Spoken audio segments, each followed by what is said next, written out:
This week on The Wheelhouse. What's in a name? How Connecticut became constitutional.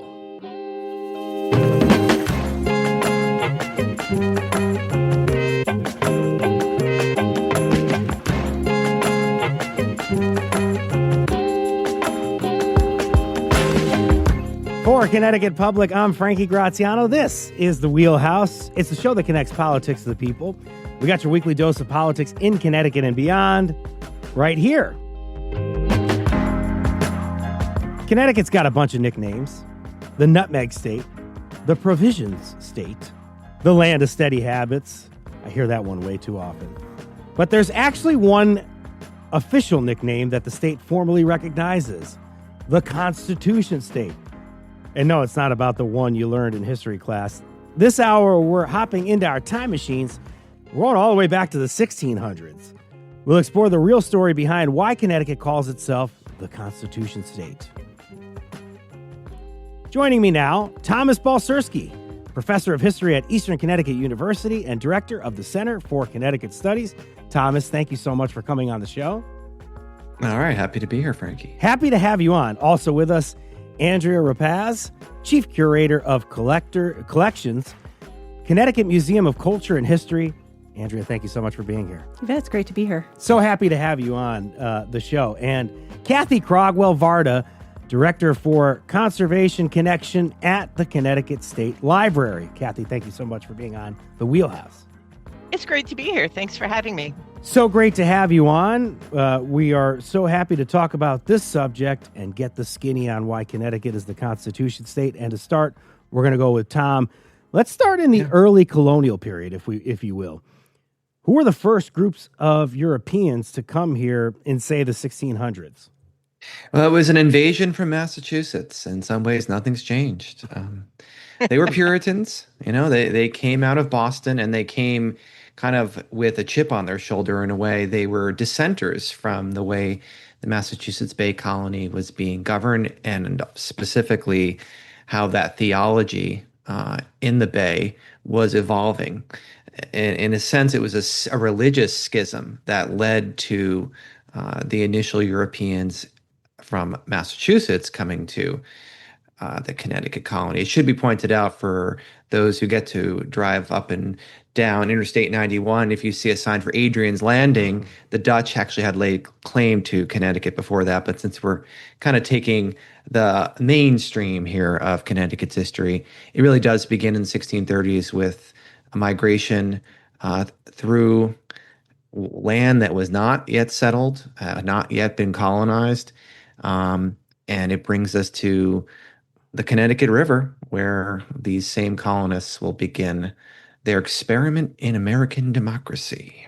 I-91, Massachusetts invasion. You're bringing up these things, and it's making me wonder if they used a derogatory term back there where they took a swear word and they put an M in front of it. I don't know if they used that back in the day, Tom. Thank you for livening up this conversation. To the serious part of this conversation, Connecticut's etymology is actually Algonquin.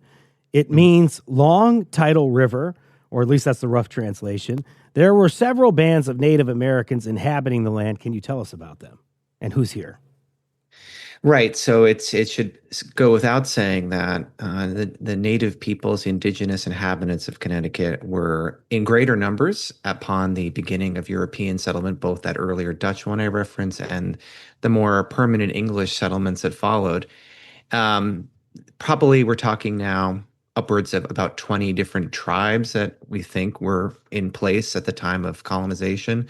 Several prominent ones that are in what is the Hartford area will make their presence known and quickly, sad to say, come into conflict with the settlers. There's going to be violence that erupts not more than 5 years after the settlement starts in the Connecticut River Valley. There's going to be a treaty signed with the Mohegan tribe, really the first one on record, trying to establish peace between the new settlers and the native peoples. But beyond this, it's also going to be Connecticut is the colony, the site of the first major war between colonists and native peoples. This is with another tribal group in Connecticut, the Pequot. Um, and this war, which we call the Pequot War, takes place only, again, a couple of years after the establishment of the Connecticut colony. So Connecticut's history is also very much one of conflict, and sadly of what we would say today is genocidal violence against Native peoples. Their erasure is not complete, of course, but the violence that was put upon these peoples at that time has led to serious and really long-lasting impacts. I appreciate that perspective, because I think one of the things we want to do here is get some perspective to remember who was here at the time. And you mentioned the Mohegans are here, the Pequots, Narragansett as well, at least in some parts of southeastern Connecticut. Any other bands that you could think of?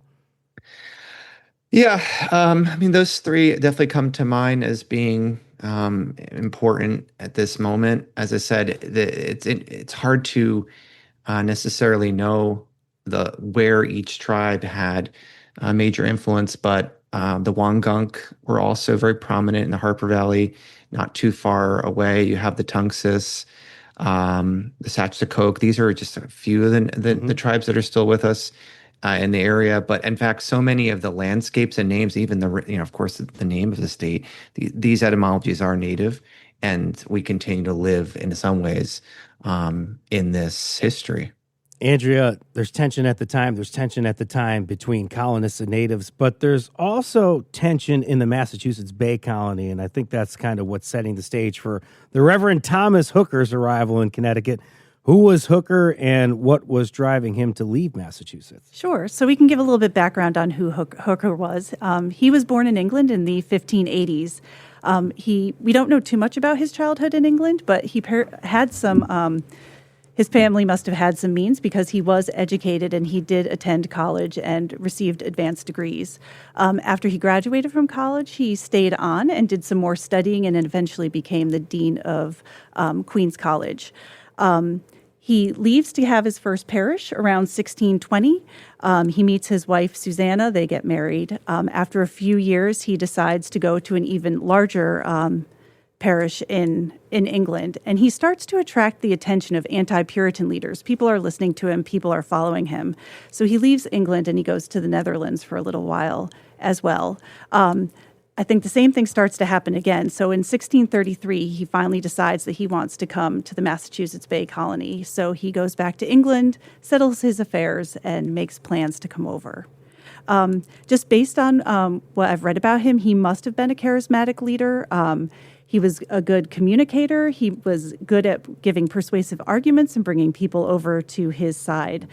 He must have also been a little ambitious, because he did keep moving to larger congregations and wanting to get more people to follow him and come over to the puritanical religion. When he arrived in Massachusetts, he came over at the same time as the Reverend John Cotton. They had a little bit different ideas of how things should be done. John Cotton was a little bit more strict and felt like people should have been converted before they were admitted to the church, where he had a little bit more of an open idea about who should become a member of the church. What was he hoping that he would get out of Connecticut? Was there more opportunity for the Reverend Thomas Hooker here in Connecticut? Sure. I think there was like a 19th century historian that said that both John Cotton and Reverend Hooker were both too big to be in the same orbit with each other. So it made sense for Thomas Hooker to move to Connecticut. Another reason that is cited a lot is that they were looking for more land. So when they were giving their petition, they were either looking for more land outside of Boston or to move to the Connecticut River Valley. Kathy Crogwell Varda bringing you into the conversation here. In 1638, the groundwork for the fundamental orders was laid. This document is often described as one of the first constitutions in the Western world, but the first inspired by a sermon, to our knowledge. What do we know about that sermon and its influence? Well, that's a fabulous question, because it really is fascinating when we look at Hooker and we compare him and the Connecticut colony to the other settlements. And just as Tom was mentioning earlier about Massachusetts Bay and this religious schism, what makes Hooker different, what makes Connecticut colony so different, is that while they were devout Puritans, in May of 1638, Thomas Hooker gives a sermon where he espouses the belief that while they should have a colony based on their belief in God and their reading of the Bible, that the power for the government they're going to establish comes from the people. And the people have the control over their elected leaders. This is such a novel idea. I mean, these are people who left monarchies. The world is ruled by single rulers who inherit their power. And in the new America colonies, Massachusetts is a theocracy. New Haven is a theocracy. But Hooker's laying down the foundation to do something really different, but something they strongly believed in. Can you drill more into New Haven being a theocracy?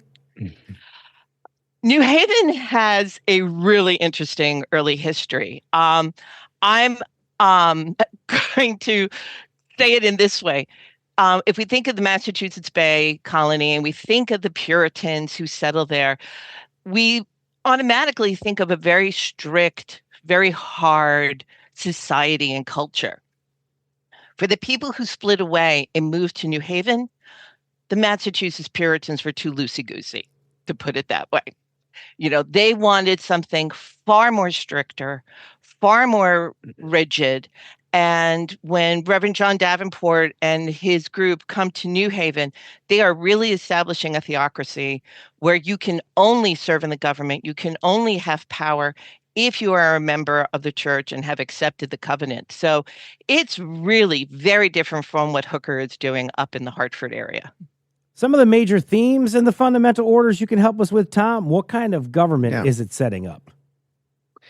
Right. So these fundamental orders were so called in that it enumerates a series of very specific, I might say, almost laws or policy statements, but there's a preamble to it.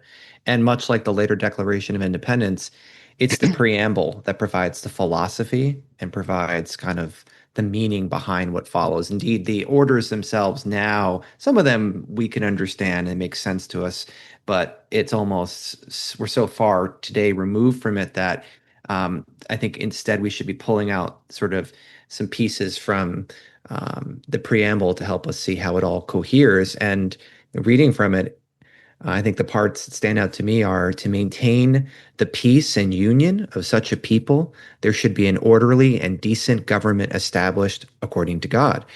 And a second line I'll read here, that the orders do therefore associate and conjoin ourselves to be one public state or commonwealth. And there is this emphasis, therefore, on the common welfare, on government being orderly, and of course, the religious foundation is right there from the beginning. Sounds really aspirational, Andrea, especially the idea of self-rule and consent of the governed. But daily life back then was still extremely hard. There's no Wi-Fi. I don't know if you know that. Can you help us picture what life was like for the average settler? Sure. So for the people who were the Puritans, I mean, religion was really at the forefront of their everyday life and what they did. And they saw God's works in everything that was going on around them, both good and bad. They were required to go to church at least once a week. After a few years after the colony is settled, there's mandatory education for children that is also set up. They are also building this community from scratch. So there is a lot of work that's going on day to day in terms of having to clear areas, build buildings. Most of the families would have had fields outside of the center of their city. They would have grown grains. They would have tended to livestock. Each family probably would have had a close vegetable garden by their house. So everyone was doing some work. What was a little bit different during Connecticut at this time, because it was still considered the frontier, there still was a class system, but it wasn't as rigid as it might have been in England. So there was some movement and a little mobility, not like we think about today. There was a labor shortage in the Connecticut colony at the beginning, so they were in desperate need of people who could be carpenters and people who could fell trees and make barrels and things like that. So I also imagine it would have been a very busy place because there was a lot of things that had to be done. It was also a fearful place. This was also the same community that would have been afraid of witchcraft and other things that they couldn't necessarily explain. And then there was also potential fear from attacks from other groups. That tells me that somebody's in and somebody's out. So, Kathy, the fundamental orders are promoting ideas like consent of the governed, but not extending those rights to everyone. How should we understand these founding documents in light of what was happening to indigenous communities at the time? Well, this is a great way to kind of go beyond what Tom was saying earlier, and Andrea. As soon as they arrive in this Connecticut frontier, the English settlers, the people from Massachusetts, are running into conflict with the indigenous people. The Pequots were an incredibly powerful tribe, and the Pequot War is absolutely horrific with the ramifications it has. But I think it's important, to really think about what these English settlers are doing when they get here. The fundamental orders are what we still do in American political life, writing laws by the governed, establishing what are the laws we need to run this society? What do we need to do to elect people fairly? When they're writing the fundamental orders, this is not including any of the Native people of Connecticut. They see them more as a nuisance, someone they have to deal with. There is nothing about the fundamental orders that are going to protect any of the inherent rights the indigenous people have, this being their land, that they have been here for thousands of years.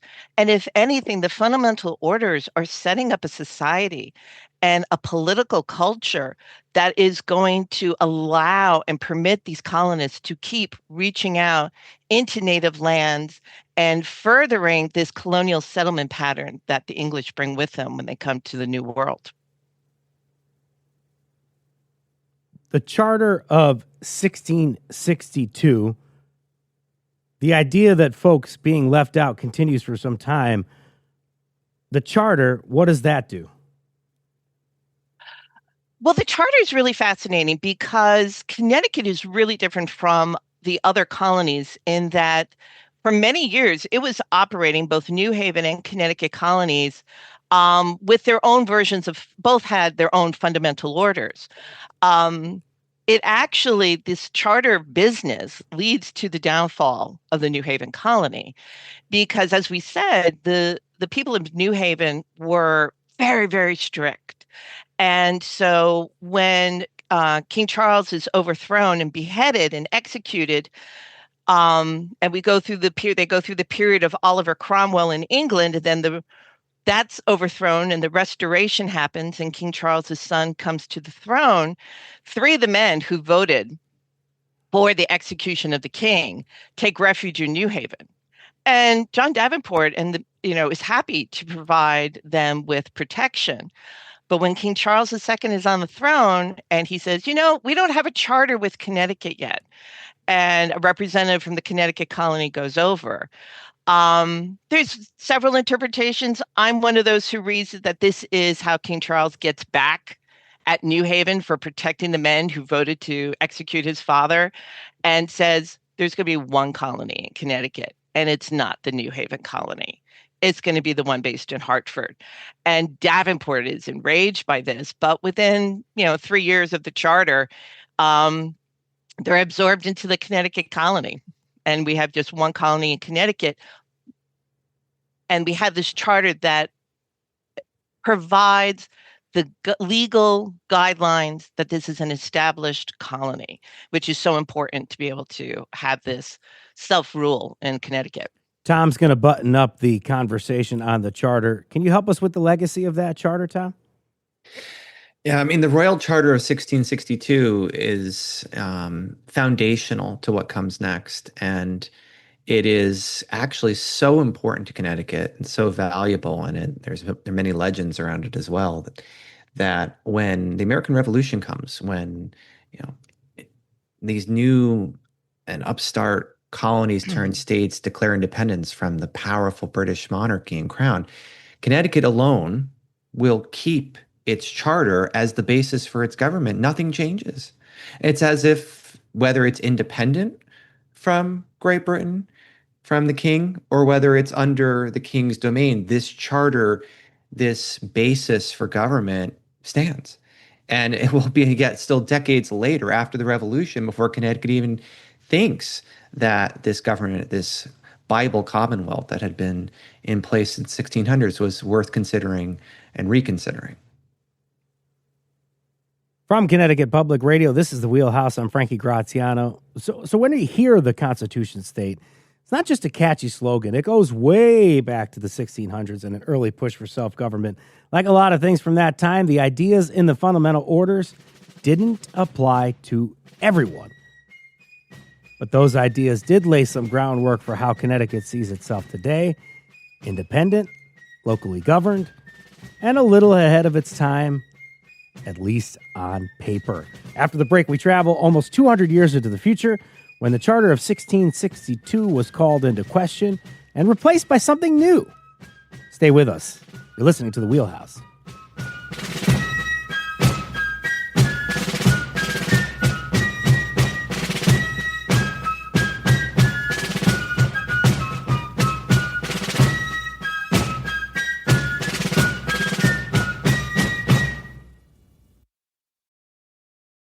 This is The Wheelhouse from Connecticut Public Radio. I'm Frankie Graziano. Connecticut loves a good nod to the past. The Charter Oak, the Wadsworth Athenaeum, even a pint from the Thomas Hooker Brewing Company. They all reference the people and places that shaped the state. This hour, we're asking why Connecticut is called the Constitution State and who helped us earn that nickname. We started in the 1600s, and now we're jumping ahead to the 1800s. Still with me, Thomas Balcerski, professor of history at Eastern Connecticut State University, Andrea Rapaz, the chief curator of collections at the Connecticut Museum of Culture and History, and Kathy Crogwell-Varda, project director for Conservation Connection at the Connecticut State Library. Andrea, I'm going to give you the first question in this segment. I mentioned some important names at the beginning of the show. In the 1600s, Thomas Hooker came here.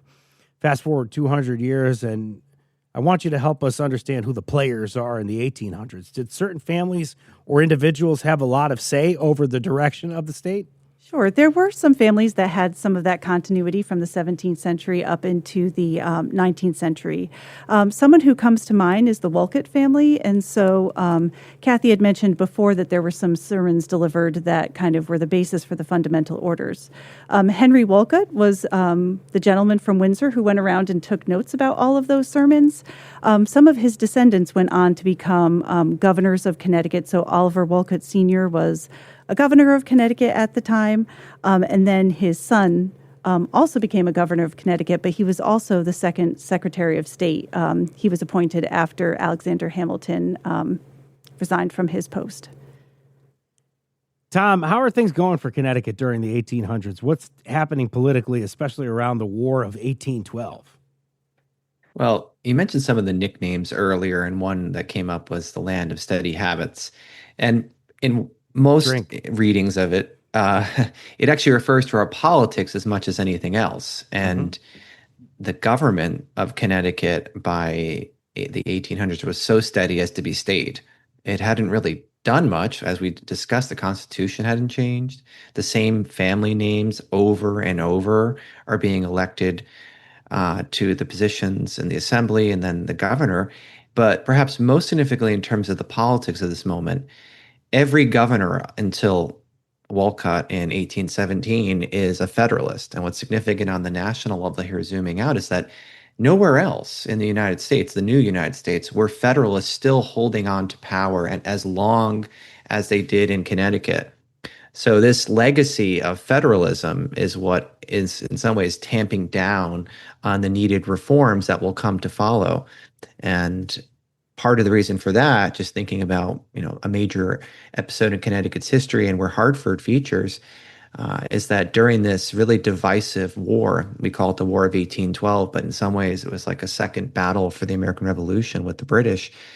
Connecticut will be a hotbed of anti-war activity, and particularly Federalist opposition, which coalesces in this infamous meeting we still call the Hartford Convention, whereby leaders from the region gathered here to discuss essentially their options in of what they seen was a failing war effort and a failing nation. And it will be pilloried when unexpectedly victories end up coming the American way, and the war ends soon thereafter, and a petition gets written and read. But it makes the Federalists of Connecticut look, well, if generously, I would say, out of touch, and perhaps more accurately, traitorous. When we're looking at the role that religion plays at this time, are we still seeing the connection between church and state? Is there beginning to be a larger shift? Where's religion play into all this? Yeah, just to kind of think about how this, staid Federalist politics worked, that would be the left hand, but the right would be the church. Connecticut's also the last state really to have what we call an established church. So our establishment meant that there would be favoritism. Certainly, there'd be formal recognition of one particular Christian sect. This would be Congregationalism, which is, of course, still very prominent here in the state of Connecticut. But to give it legal standing, and therefore to have even ceremonial moments, and there would be these annual sermons that took place in which sort of church and state literally went arm in arm down the road. That was very much now out of keeping with the new constitutions in New England, Massachusetts being the first to disestablish in that way. And Connecticut was ripe for some kind of rethinking of a separation of church and state, we call it. But it did not happen easily or happily if you're thinking it from the Federalist perspective. 1818, Connecticut adopts a new government framework which replaced the Charter of 1662. Do I have that right, Kathy? Yes, you do. And This really, is the Connecticut Constitution? This is our first Connecticut Constitution. So think about it. Revolutionary War ends in 1783. U.S. Constitution is 1787. And it's 1818 before Connecticut actually writes its first state constitution. This jumps right off of what Tom and Andrea have been saying about this land of steady habits. And I look at it too, that for the people who were in power, if it's not broken or it doesn't harm us, don't change it or don't fix it. But by this point in 1818, even Oliver Wolcott Jr., the descendant of this long family tradition of running Connecticut as part of the standing order, he himself is abandoning federalism and establishing a new political party with the intent that we need to adjust the issues in Connecticut. And that's not having the state-sanctioned church with the Congregational church, not having people's taxes go to supporting that church. At this point in the early 19th century, there are so many new and established Protestant sects in Connecticut, people were paying to support another faith as the state religion. But you also had this issue. Connecticut is framed in by all these other states. There's very little chance or opportunity for expansion within the borders, and only a small percentage of people, of white men, have the right to vote. So all of these are things that have to be addressed in a new constitution to address these growing problems that are happening in the state. I'm glad you brought that last point up, Kathy. I imagine that this Constitution is exclusive of many people because you're saying that it's only a small percentage of white men who can vote. So, Tom, help us understand who doesn't necessarily get the opportunity to vote and why it's set up in this fashion. Right. So the thing that the 1818 Constitution changes, which is considered to be democratic, lowercase d, i.e., bringing greater suffrage, is the removal of the property requirement, so that in a state where cities are growing, where you have, manufacturers and people in trade who may not necessarily own property, they were excluded. And these we're talking about even within this rarefied era of the white male voter only voting, there's still significant portions and especially poorer sorts too, that were not able to vote based on this property requirement. When that's eliminated, the problem is now in doing so, and this gets to actually the structure of the 1818 Constitution, it actually writes into the Constitution, therefore, new limits. And rather than having a kind of open-ended sort of view of voting, Connecticut will actually prescribe and specifically write out women as being able to vote and non-white men. So the Constitution goes further in the other way, whereas before it had been restrictive on property. So it actually limits and sets up other problems, which will eventually be addressed both through federal amendments to the Constitution and further constitutional reform in Connecticut. And around this time, we uncovered this and kind of realized it as we were researching for the show. Connecticut has two capitals at some point during this time, and not just Hartford, as has always been the case for Connecticut, but New Haven as well, Tom. Yeah, that's true. And getting back to I-91, the curse of our lives, they didn't have that back then. So it took a little longer to get, they didn't have the train, they didn't have a car. But yeah, I don't understand it myself because I get to drive between the two places, right, in 45 minutes, 30 minutes if you're going fast, right? But no, because of the difficulty of travel, as well as this really peculiar, I think, history we've been talking about, by which New Haven was almost forcefully brought into the Connecticut colony and then the state, these two sort of centers of power. I mean, leave it to a small state to consider itself as having bipolar centers of power, but essentially that's what it was. And like that same phenomena, they could not make up their mind which would be the permanent capital. And so it became like a traveling court almost until the 1870s, when again, eventually Hartford wins out. Andrea, there's regressive policies, and we're really talking about the land of steady habits here and the fact that it's 1818 or so, and now we're having a constitution some 40 years after the U.S. Constitution is essentially ratified. So while it may look like we are the land of steady habits, the ideas were there for many years, right? There are progressives among us at that point. There are people who are pushing back and people who are thinking differently and kind of expanding things that are being done in Connecticut. Some of those things that I think come out of that center around education. Connecticut had the first school for deaf people, which today, American School for the Deaf, just recently celebrated its 200th anniversary. In addition, the Institute of Living is another organization that was started in the 1820s to help people who were dealing with mental health issues. Prudence Crandall, the state heroine, started a school for Black girls in Canterbury, Connecticut in response to the Black codes and was arrested for her involvement with that. Even just thinking about industry, Connecticut is the center of interchangeable parts. Clockmaker Eli Terry was able to take that system and build these shelf clocks that were sold all over the world.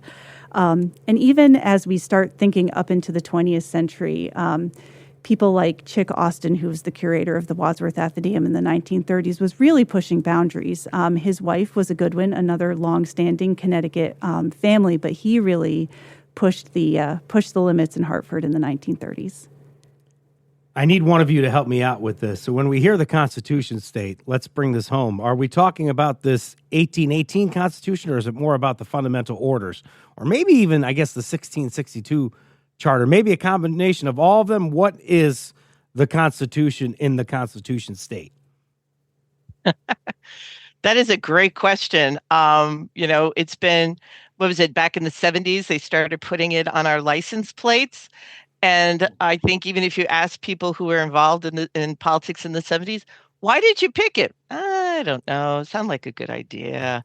But I think it does, I think from a historical point of view, the three of us as people who work in the Connecticut history field, and if you absolutely disagree with me, please say so, Andrea and Tom, but I think we look to the fundamental orders because it was a really unique document in the colonization of this new world. And the fact that a minister, a Puritan minister, is saying, no, we all have rights. We all have power to decide who governs us. And we hold that power over, we may decide who is our leaders, but we control these leaders because we hold this power in our hands. It's so unique and it's so pivotal to the story of this ongoing, evolving story of American democracy. That I think you could say we're still working out some of the kinks with that right now, that there's some issues about the governed and the leadership. But I personally think the fundamental orders is the stuff that people should be thinking of when they think of the Constitution state.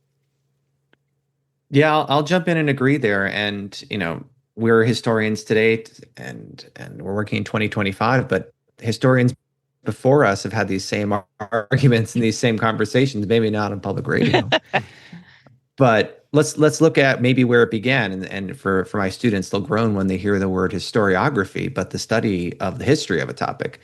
And from what I have seen, and I think people before me agree, is that as early as the 19th century, John Fiske, the Connecticut historian, was making the claim that Connecticut's fundamental orders of 1638 and 1639 were its claim to being the Constitution state. Now, the General Assembly of the 20th century formalized that by vote in 1959. So there's that. There's this idea that, echoing through the centuries, each sort of generation of Connecticut's residents have gone back to this. So it's definitely stuck, no matter how you want to interpret it. There has been many, really now centuries of this kind of argument. And if it's on the license plate, I guess it's true. It counts. From Connecticut Public Radio, this is The Wheelhouse. I'm Frankie Graziano. You've been listening to Thomas Balcerski, professor of history, Eastern Connecticut State University, Andrea Rapaz, the chief curator of collections at the Connecticut Museum of Culture and History, and Kathy Crogwell Varda, director for Conservation Connection at the Connecticut State Library and museum consultant. After the break, from the past and into today, you're listening to The Wheelhouse.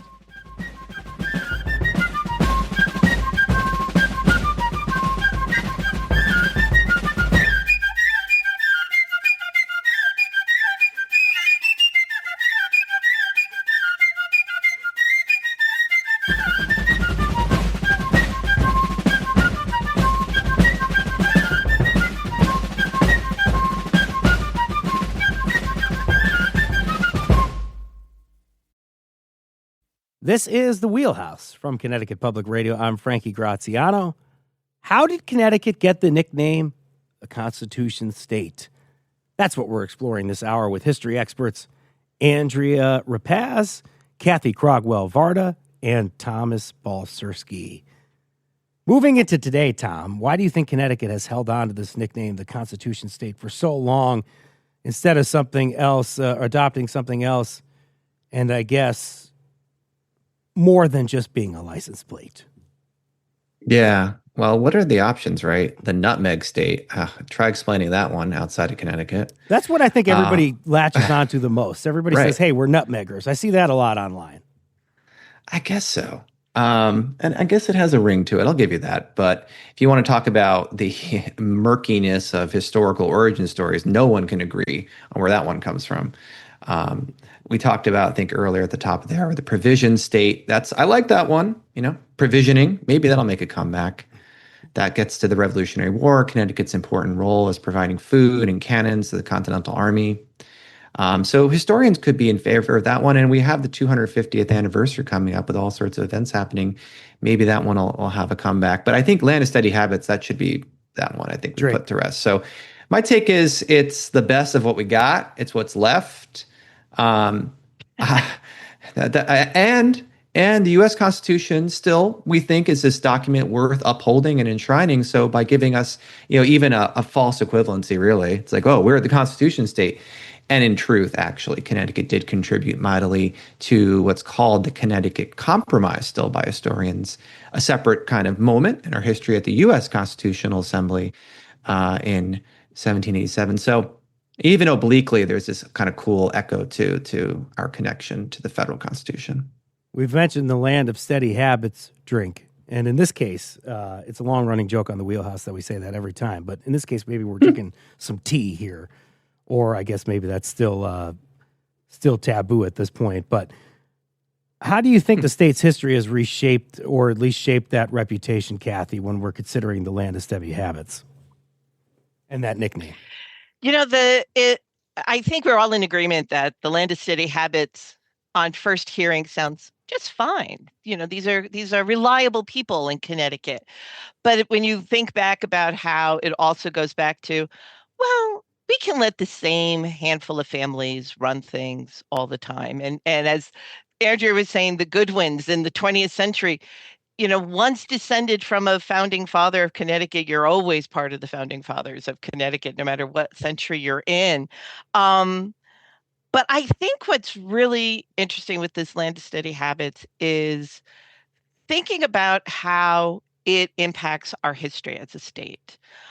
We were talking about why these steady habits were an issue and why we needed the 1818 Constitution. But I think, unfortunately, it also becomes kind of this albatross around our neck throughout the 19th and 20th and even into the 21st century. Connecticut is very slow to adopt and embrace social change. I mean, just think of the suffrage, women's suffrage. It had passed, and Connecticut went, oh, shoot. Probably should have gotten in that bandwagon. All right, we're going to call the General Assembly. We're going to vote. It means nothing, but we don't want to be seen as not participating and not approving this measure that has now been ratified to the Constitution. And I think that's the sticking point with steady habits in Connecticut, is that there's a complacency that comes from our political leaders and from people in general. Let's not change it. Let's not fix something we don't perceive as broken, even though there are people in the state telling us slavery is bad. Everyone should have the right to vote. We should have equal representation in the General Assembly. These were all common sense measures, but Connecticut's just a little slow to kind of get the momentum going to make these changes. We had Andrea do some of the heavy lifting for us to kind of counter exactly that by saying, hey, what are some of the progressive elements that we had throughout history? And that's where you were able to tell us about Prudence Crandall, Eli Terry, some of the great things that they did. Help us now come kind of full circle and understand other ways in which Connecticut's been groundbreaking throughout the years. Sure. I think I started off with Eli Terry, and I think a lot of it does have to do with invention and innovation, because Connecticut really was a hotbed of innovation in the 19th century. We had a former colleague who made almost a genealogy of all the companies that worked with each other, and just everyone was working between like Colt, Pratt and Whitney, Root. They were just all together, and so that was a great how Connecticut contributed to innovation and invention in the area. As Kathy was talking about before, people who were pushing back against the status quo, even though the government was moving slowly, there were people who were pushing against that. 19th century into the 20th century, fighting for women's rights, fighting for workers' rights. I think the fact that the demographics and population changed dramatically in Connecticut in the late 19th century into the 20th century as a result of all of the invention and innovation and the manufacturing that was happening here kind of worked to change things under the surface. Thank you so much. Terrific history lesson. I appreciate that very much, Andrea. Tom, are we sort of politically conservative, even today, in amending our state constitution? Like, is there tension between those who are Constitution originalists and those that are more progressive about it? Well, we made it to 1959 earlier with the state assembly making that vote to officially make our state nickname, the Constitution State. And again, remember, that's now the 1950s, and they're still working more or less on the 1818 Constitution. It should be said, for completeness, that we have had a constitutional convention since that time, and it was 6 years later. In 1965. So maybe it was a foreshadowing of sorts that 20th century assembly recognized its own need for constitutional reform. And Kathy was hinting at this in terms of apportionment. It was patently undemocratic, I would say, that the representation in the state assembly included from some of the smaller towns of our state two, perhaps, representatives, where some other newer towns, due to, again, like their later incorporation, were only having one. How smaller towns were having similar representation to the growing and important cities of the state. So it was unequal. In fact, court rulings outside of the state forced the hand. And truly, that's what the 1965 Constitution did, was it fixed, really kicking and screaming, an issue that was, again, to me, undemocratic. But one thing about that 1965 convention that should be noted here, since we're coming up on yet another possible anniversary of it, is that it mandates that every 20 years the voters should decide whether they wish to hold yet another constitutional convention. So doing our math, 1985 voters, nope, we're good. 2008, so you can already see we're actually not even doing it on time, which is another issue. We voted again, nope. And so whether we vote again in 2028 or sometime into the next decade, I don't know, but probably should have already voted this year, actually, but it doesn't look like we're doing anything anytime soon. About a minute to get into this part, Kathy, as we try to close up here. As we approach America's 250th anniversary, how should Connecticut reflect on its own history? What stories do you think we need to dig into more? Are there parts of our history that haven't been told enough? Oh, there absolutely are stories that haven't been told enough. I think one of the issues with Connecticut history, and Andrea touched on this, is the reliance sometimes to focus on those white male founding fathers and founding industrials, the Samuel Coates, the Benedict Arnolds, who we try to forget sometimes. He's from Connecticut and he attacked Connecticut. But Andrea also mentioned Prudence Crandall, who, yes, stair heroine, been in history books for generations now. But what's so important, and I hope we see this more in the commemoration of America 250 in the Declaration, is that Sarah Harris, the 20-year-old woman of color who approached Prudence Crandall, who opened a school for white girls and said, I would like to be admitted to learn. Prudence didn't have this thought independently. Sarah Harris wanted to integrate her school. And that story is now at the heart of what the Prudence Crandall Museum is doing. There are some amazing new books that are out that bring Sarah Harris and these other girls who attended the school under threat, constant threat to their lives. And that's the story we need to shine more attention on. We have to put a spotlight on these stories that have been intentionally or unintentionally overlooked. You've been listening to Kathy Crogwell-Varda, Director for Conservation Connection at the Connecticut State Library and Museum Consultant. Kathy, thank you for joining us on The Wheelhouse. Oh, it's been a pleasure, Frankie. Thanks for having me. Such a pleasure to have you and Andrea Rapaz, Chief Curator of Collections, Connecticut Museum of Culture and History. Thank you so much for being here, Andrea. Thanks. It was great to be here. And Thomas Balcerski, Professor of History, Eastern Connecticut State University, and the Director of the Center for Connecticut Studies. Tom, thank you so much for joining us this hour. It was constitutional. Super constitutional. Get out your license plates. The Constitution State. And thank you to Chloe Wynn for pitching this episode and teaching us why the Connecticut Constitution is the Connecticut Constitution State. Today's show produced by Chloe Wynn, edited by Patrick Scahill. Our technical producer is Dylan Reyes. Download The Wheelhouse anytime on your favorite podcast app. I'm Frankie Graziano. This is The Wheelhouse. Thank you for listening.